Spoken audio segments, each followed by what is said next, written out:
Mu gitondo cyo kuri wa gatandatu nibwo imirimo yo kwimura imfungwa n'abagororwa muri gereza ya Nyarugenge ahazwi nka 1930 yatangiye, barimo kwimurirwa muri gereza nshya ya Mageragere. N'abagabo 2500 barimo kuhimurirwa, basanga abandi 700 bari basanzwe bakora imirimo yo kuhubaka. Ni gereza ifite ubushobozi bwo kwakira abantu basaga 8,000, ariko imirimo yo gukomeza kuhubaka irakomeje. Ni gereza irimo ibyangombwa byose, harimo inyubako zo kuraramo, amashanyarazi, amazi, ivuriro, aho gutekera n'ibindi. Ibintu abimuriwe muri iyi gereza bavuga ko hari itandukaniro rinini ugeranije naho bari basanzwe. Harimo itandukaniro ritavugwa ritagereranywa, kubera urabona pesika nabaye y'imyaka 11, ni ukuvuga ko ndahazi neza ugereranyije uko hubatse, nubwo hano inyubako zitaruzura neza, ariko iyuzuye iragaragara yuko nta hantu bihuriye pe.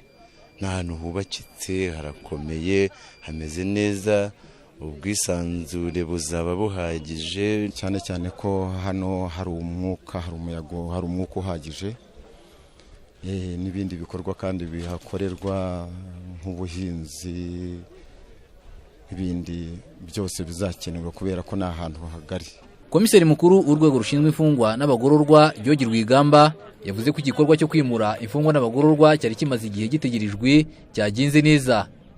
Hateganywa yuko bazakora n'ibintu byo kwiga imyuga ndetse n'amashuri yandi, hanyuma bakajya banasohoka no hanze, bakajya no mu bikorwa byo kongera umusaruro.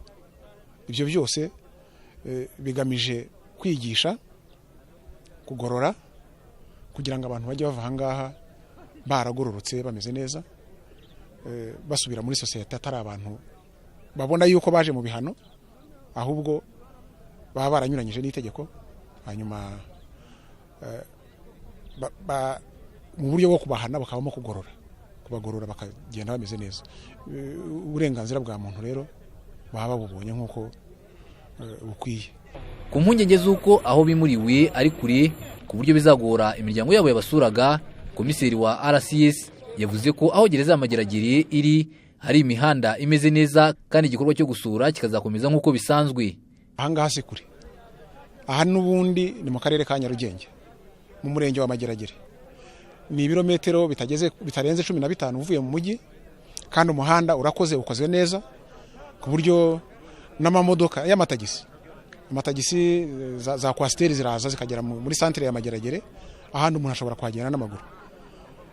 N'ubundi imiryango y'abantu bari muri gereza ya Nyarugenge bazakubasura kuwa gatanu wa buri cyumweru. Icyo gikorwa kizakomeza, tuzajya tubakira ahangaha baze basura imiryango yabo. Abagore bafungiye muri gereza ya Nyarugenge bo ntibimuwe kuko inyubako zibagenewe Mageragere zitaruzura. Biteganyijwe ko mu gihe izindi nyubako z'iyi gereza zizaba zimaze kuzura, imfungwa n'abagororwa bari muri gereza ya Gasabo muri Kimironko nabo bazimurirwayo, kuko ari gereza ifite ubushobozi bwo kwakira abantu 8,000. Kwizera John Patrick, Televiziyo Rwanda, Kigali.